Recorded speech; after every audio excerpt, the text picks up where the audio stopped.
Good evening, ladies and gentlemen. My name is Erik Schatzker. I am an editor-at-large at Bloomberg Television, and I was asked to moderate this session on thriving in the time of digital disruption. I'm absolutely delighted to be here. And I'll make a couple of brief introductory remarks. As you probably all know, this question of digital disruption is one of the central questions of our time. And digital survival may not be truly existential, but it is clear that there are going to be some winners and there are going to be some losers. It's an issue that everyone has to confront, companies, investors, advisors, policymakers, and of course, individuals for themselves. Luckily, we have some of the best thinkers and doers on the stage with me here tonight. Let me introduce them very briefly. Michael Sabia is immediately to my left. He's the president and CEO of the Caisse de dépôt et placement du Québec. He would kill me if I called him the king of Quebec, but I just did. There you go. Now you can get to the 2X. Kevin Sneader is the global managing partner at McKinsey Company, and it's worth pointing out that he is based in Hong Kong. And Nandan Nilekani is co-founder and chairman of Infosys, and of course he is our host this evening. I'm just going to give you a brief descriptor of how things are going to unfold. If I may, tiny little housekeeping. If you haven't already silenced or put your mobile phone on vibrate, I would encourage you to do so. And if a call comes in and you must take it, please, you don't have to go outside, but there's lots of room over there. We're going to talk for about 45 minutes in total. At a certain point, I'm going to invite you, the members of the audience, to participate in the conversation. You'll know at what I do, but I would encourage you to ask questions. There will be opportunities to talk to these people afterward. But the nice thing about getting questions from an audience is that everybody gets to hear the answer to your questions. So please participate freely.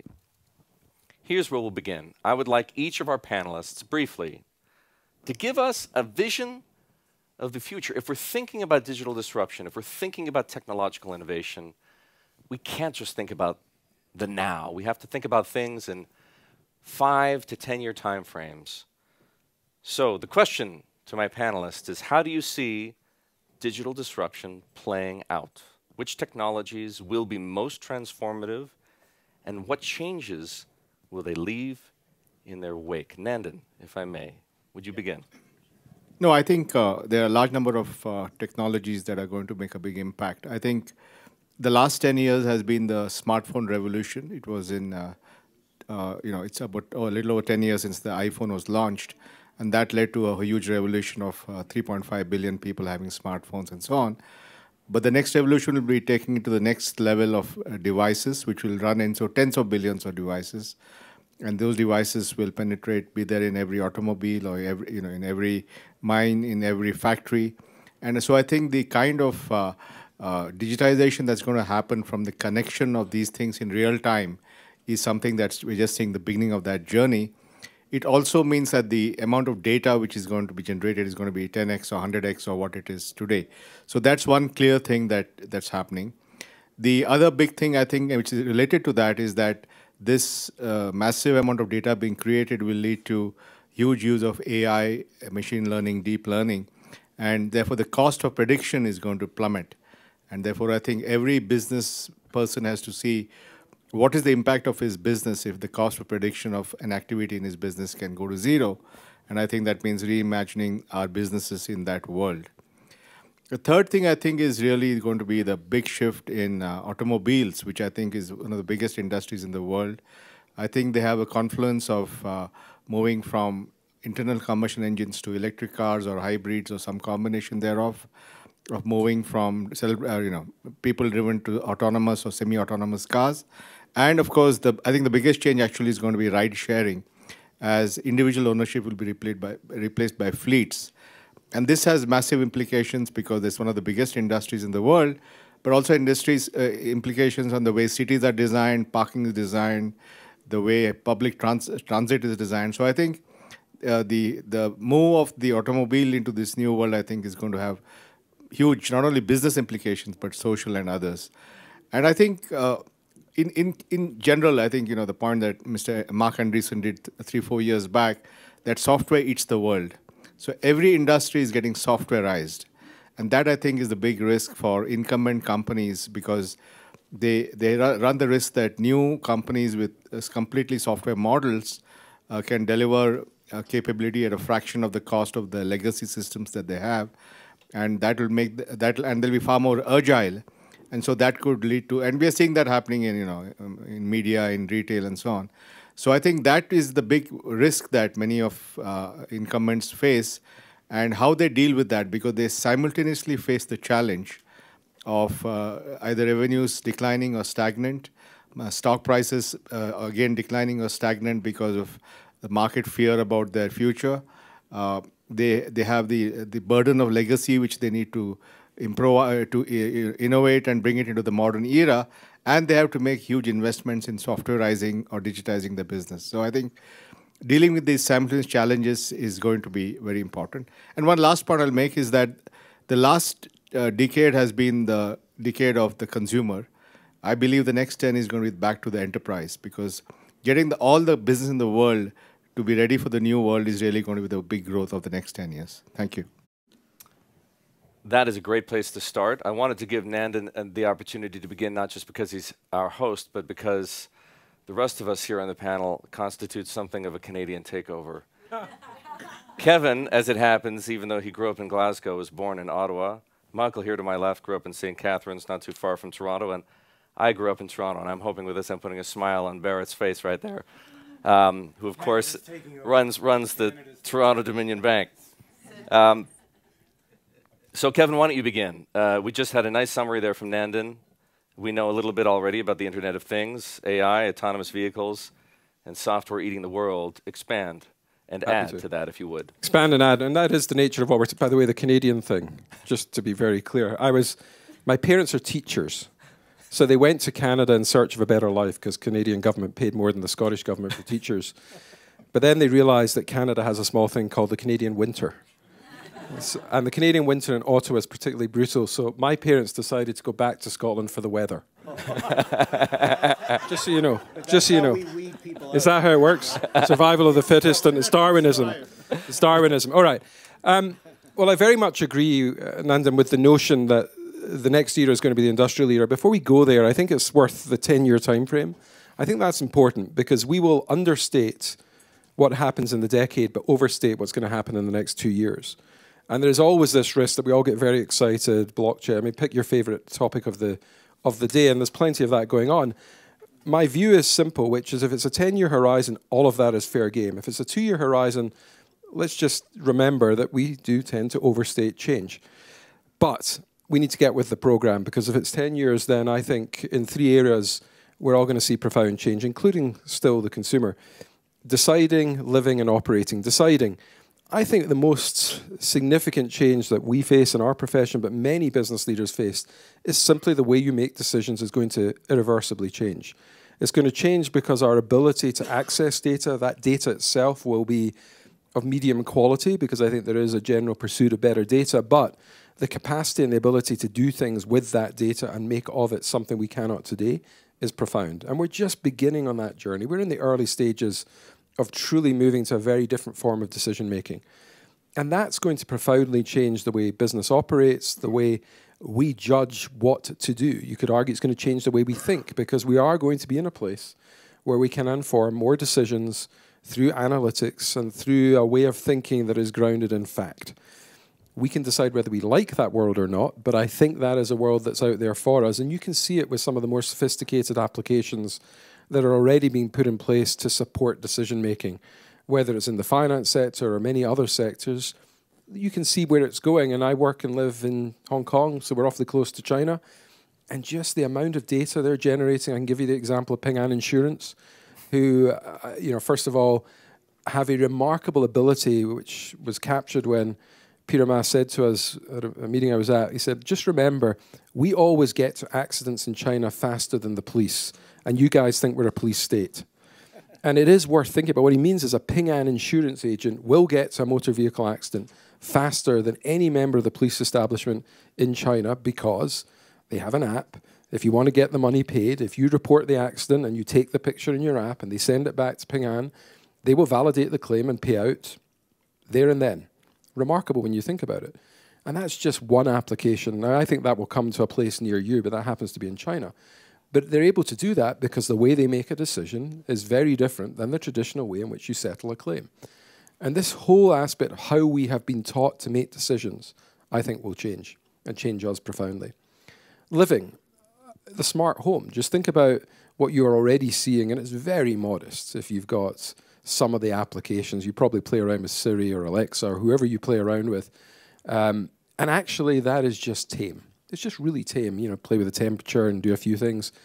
But if we really think about the way we're going to live, and think about the typical person when they wake up and they wake up to Alexa saying good morning and she plays you music and orders gets all your stuff arranged, that's fine. But then you go to work, and to your point about the automotive experience, completely different. And it's reasonable to think that in the decade, public transport is going to look different. It's going to change the way we commute. It's going to could change where we live because of that in many parts of the world. Not everywhere, because there are real logistics issues in many places. But think about the everyday tasks we undertake and how the technology evolution that we're currently seeing can change those. So I don't believe that the last decade is over. We've had the consumer. I think it's just beginning. And it's why we're going to find new ways of communicating with consumers. I've read, Martin, with interest what you're saying about the digital, and I believe all of that. I think we are still talking to each other. No, I don't know about that, but there is just a different way we should be talking to each other. And so this whole way of living, just again, happy to elaborate later, but I think that's the second area. And then lastly, operating. This is where I very much agree with you. The whole notion of the Industrial Revolution. My wife said if she hears that phrase one more time, she's going to kill me. So no more globalization 4.0 and industrial revolutions, but it's a good phrase because that's what's happening. And if we actually think about, I was with a number of our colleagues, we were at the future of factories, and just think about manufacturing. Just think about manufacturing. It's about 20% of value added, and it's 15% of employment. And you start to think about digitizing factories and really having factories that operate in a very different way to today in terms of their use and application of technology because of IoT and the sensor technology and its evolution. But far more than that, the ability to personalize manufacturing. We were chatting about the Gillette campaign where they put the name on the razor and they couldn't supply, but it shows the demand is there. That's all going to be possible within a 10-year horizon. That's a reasonable belief. So we ain't seen nothing yet on the industrial side. And actually, that may be the more profound change. So I will agree that that may be the more profound, because that's the one that's going to suddenly lead to products that we don't know about really becoming available. It's going to lead to us rethinking how we work. That's where the automation issue is going to create either employment opportunity or challenge, depending on how you want to look at the transition to a world that's more automated. But I think it's where the profound differences in the way people work is then going to feed into societal issues that we better also get our head around. Because the last piece of all of this is we assume it will be a force for good. I believe that too, but it doesn't have to be. And that's perhaps the more challenging aspect of all of this, which is if we really think about how technology could exaggerate the digital divide that's already there, if we really think about how, even on the level of GDP, I was looking at some GDP forecasts, and actually they all bake in significant amounts of AI-induced GDP growth, which is going to exaggerate the gap between some countries who the haves and the have-nots. And we do need to get our heads around that aspect. So 3 areas I think will make the world a better place, but actually, if we add it all up, we really need to think about that force issue. That point you make about the time frame is so important. I was listening earlier today to David Abney, from CEO of UPS, who said that, who, as it happened, started out loading. CEO, you know, you've heard the story about the bank teller who became the CEO of the bank. He's the guy who loaded UPS trucks and became the CEO of the world's largest package delivery service. And he said he expects more change in the next 5 years than he's seen at 44 years at UPS. And he was being sincere. Now, whether it's he's right with the 5 years, could be 10, he's undoubtedly right. So now we have the beginnings of a rich sense of what the future looks like, some technologies. Kevin's points here about the pace of decision-making, the way we live. I'll say it, the fourth industrial revolution. Michael, it's your turn. Give us your sense of the future, your vision. Well, look, I think, and again, so that you know, I run an investment business, a long-term oriented pension plan. So that's how I think about these issues from an investor perspective, and where we can put money to work, where there are opportunities and where there are threats. So as a non-expert in technology per se, I think it's the technology that I think is going to have the most pervasive consequences is that whole cluster of technologies around artificial intelligence for a whole bunch of reasons. And I think there are two consequences of this that are important. Well, there are many, there are more than two, but I'll touch on two. First, I think these technologies, while they have great power, and there's going to be enormous competitive pressure on companies to exploit these technologies and to move as quickly as possible in doing so. Because I'm not sure it's really a question about competitive advantage, because the market pressures on all companies to get the benefits that these kinds of technologies can deliver in terms of cost effectiveness, customer retention, customer acquisition, asset utilization, all of those things are going to be so strong that companies are not going to have any choice. They're going to have to do this, but it's not going to necessarily provide competitive advantage. But the big challenge, I think, on a corporate basis is going to be that it's going to require, I think, a substantial change in the structure and process of decision-making inside companies, to the point where it's probably about rethinking the structure of corporations. That's easy to say, and I'll tell you that is hard to do. One example, before I came into this job, I ran a Canadian telecom company that had been around, well, since Alexander Graham Bell, because the name of the company was Bell. And the phone was invented in Canada. So he's Canadian. No. Everybody's Canadian. Everybody's Canadian. I'm learning. Yes. I got a message. And I know there, because when I was running that company, there were people in our company who would say, this internet thing, I don't know. You know, that wire line we have into your house, it's pretty profitable. Let's just stick with that. Devouring your own business, transforming your own business, it's one of the hardest things to do in business. But that's what these technologies are going to require.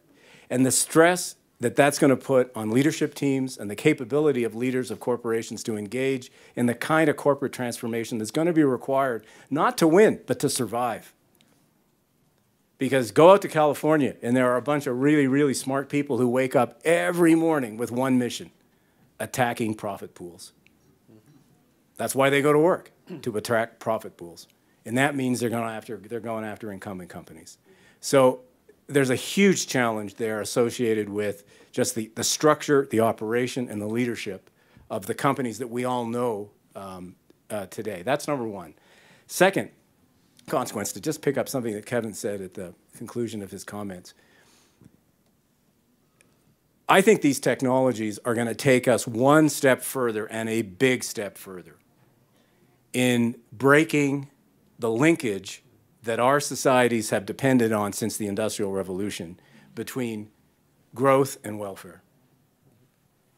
I think the distributional issues, we can come back and talk about this, but I think the distributional issues created by this, the political consequences of those distributional issues, I think these are enormously consequential for how liberal democracies work. This can't be the second globalization that didn't work. Because that's obviously what we're living today, a globalization where we didn't think it through carefully enough. These technologies are going to require a level of cooperation between businesses, governments, and people like us, investors, large pools of capital, that we haven't seen before, if we're going to do these successfully. So the organizational, the social consequences of these things extend way beyond the platform of technology, way beyond just the corporation itself, but actually into how the institutions that lead societies, how they interact. So all this to say, I think that's a big deal. I want you to continue, and I want the both of you to jump in here, because one of the things, you mentioned leadership, Michael, absolutely critical. It's early days, but I have to believe that if you look around, there are already people taking a leadership role and blazing a trail. It may not be the right trail, but blazing a trail forward. Who would you point to? Who do you see, whether it's in the corporate world, government world, not-for-profit world, advisory world. Who's taking a leadership role and setting a good example? Me? Yes, sir. In the incumbent world or in the... Well, could be either. Because I think, you know, if you compare difficulties, dealing with legacy, I mean, Brad, you know this every day. You have, in running the TD Bank, it's one of, it's impertinent of me to say this, but it's presumably one of your biggest challenges, is converting an organization that's built on legacy systems, legacy processes, and frankly, legacy employees because they think in a manner that's structured by those processes. Changing that, that's like really hard. To be blunt, starting a business, clean slate, that's easier. That's hard, but it's easier, just in terms of the quality of leadership. So I think you can look at some examples of large banks who are trying to go at this aggressively. The TD Bank's one of them. But there are banks in the United States who I think are having some success with this. I think there are banks in Europe that are not having any success with this. But the financial sector, the banking sector, those who are being aggressive, I think we are starting to see some of the benefits of that. I also think you can see in the insurance sector some companies being more successful at this than others because they face a more imminent threat, particularly in the insurance business. It's true in banking, but also in the insurance business, because a lot of these technologies can just completely transform the business model, completely transform how you use your employees. And there are businesses that are doing that. Another bank that I mentioned that I think is doing a pretty good job of this, ING, I think is doing a pretty good job. I think there's, to go back to my history, and then I'll pass it on. Another company that I think, this may surprise you, that I think is actually doing a pretty good job with this at both the technological level, but also the people management level, because I think that's just so important. And that's what Randall Stevenson's doing at AT&T, where, again, I think there's a really interesting transformation underway in a huge business based on a lot of legacy technologies that they're devouring. And I'll stop there. You know, obviously incumbents are challenged in many ways, but they also have a number of advantages which they have to figure out how to leverage. So if I think about some companies that I would talk to in that regard, I think Novartis, a lot of people have talked about the work that Vas Narasimhan has done to really change the way they think about drug discovery. And some of us would have heard him talk this morning, I think quite eloquently, about the way in which, for example, the clinical trials process can be very radically improved if you start to think about what size do you need of the sample, have you got the right demographic, have you got the right geographic locations, and you can transform that aspect of the drug discovery process in a way that actually gives an incumbent more advantage because they also have the distribution and the other aspects that matter. So incumbents don't have to lose, but it is more difficult. DBS in Singapore, if you look at what they've done with some of the digital banking services that Piyush and the others have built there, it's pretty damned impressive. So I don't believe incumbents always have to leave. And frankly, if I had to look at India, I'm very interested in the National Identity Scheme, the Aadhaar scheme. I mean, that's a massive program which, you know, few countries have taken on. I'm not an expert in it, but I look at that from the outside, and I think it's also countries, remember, that are playing this. And that's where the Chinese, you know, we need to understand what's going on there. We can easily write it off and say it's because of privacy. It may be, and they make choices we would never make. But they also have now a scale to what they're doing that means they'll be experimenting in this place. And a smart city, on the one hand, is also a surveillance city. So it's a very complicated choice. But remember, there are incumbent countries in all of this. And Europe's one of the biggest incumbent countries. We're sitting in it. And while we're arguing about GDPR and what the next evolution of that is, they're building cities with cameras everywhere, monitoring traffic, making it more efficient. Could be misused, don't get me wrong. But we can't forget incumbent countries are also part of this equation. So I think there are lots of examples out there. They all have one thing in common, a belief that it's time to get with the program, a belief that actually we could debate the whys and the wherefores, but actually a sense it's going to happen. And it's a bit like you said, Michael, with Bell. I think if you don't accept this and then think through the second-order consequences of it and start to change investment patterns, you will be left behind because there is somebody out there who's going to attack you. I feel that even in my own professional services firm, we feel that profoundly. No, I think some very important, for example, the point about liberal democracies. I think it's actually become much more challenging because there are a number of simultaneous revolutions that are happening. In the sense, the way companies are organized, the way people work, is going to change dramatically. Which means that's a huge change. People, the way people learn will change because skills are going to be.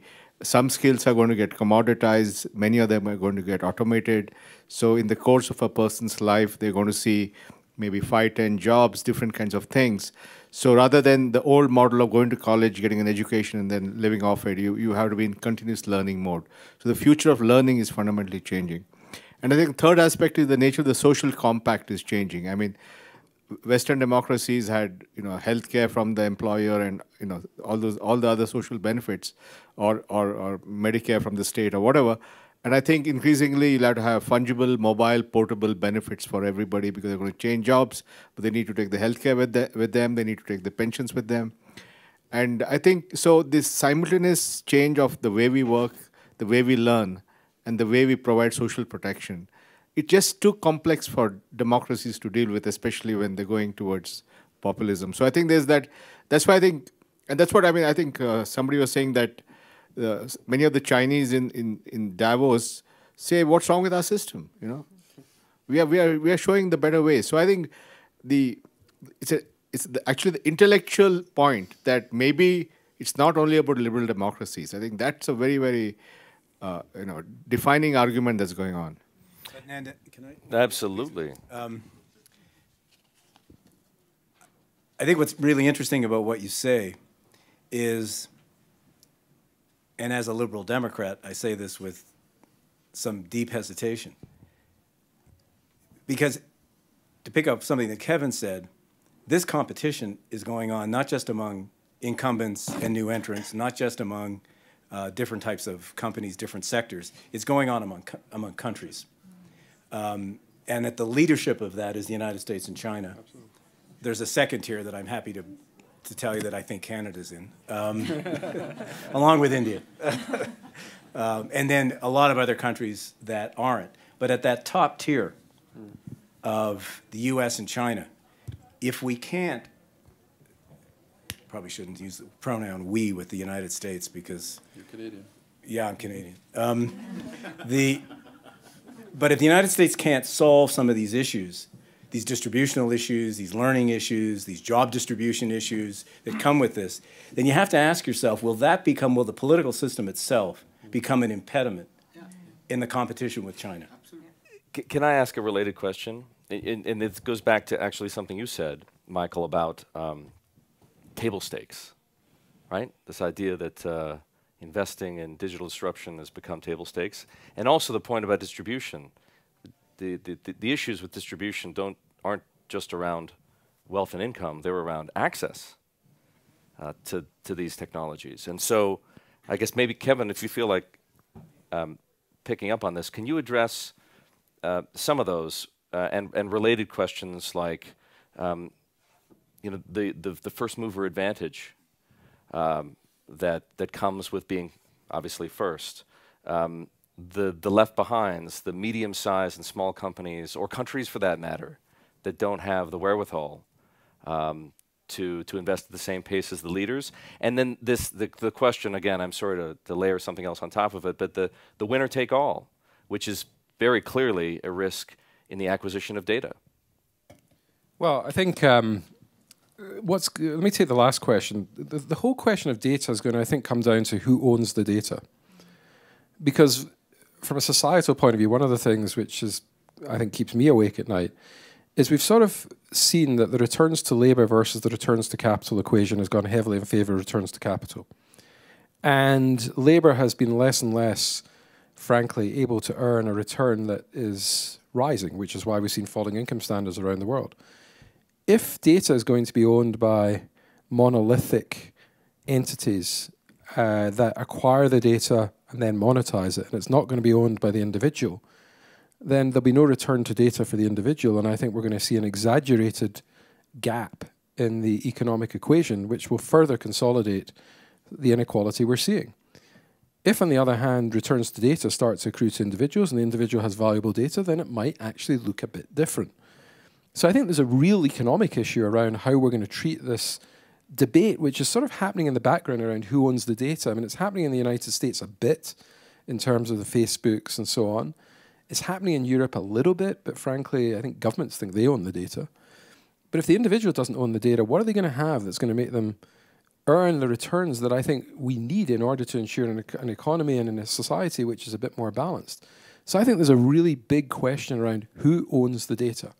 And at the moment, we're not engaging in that debate in a way that I think recognises the true second-order effects of either accepting the status quo that's come to bear in the United States or the European version, which is a sort of fudge. So a lot of thinking to be done on data. But it does then play into this question that you asked at the start, which is the winners and losers and what happens.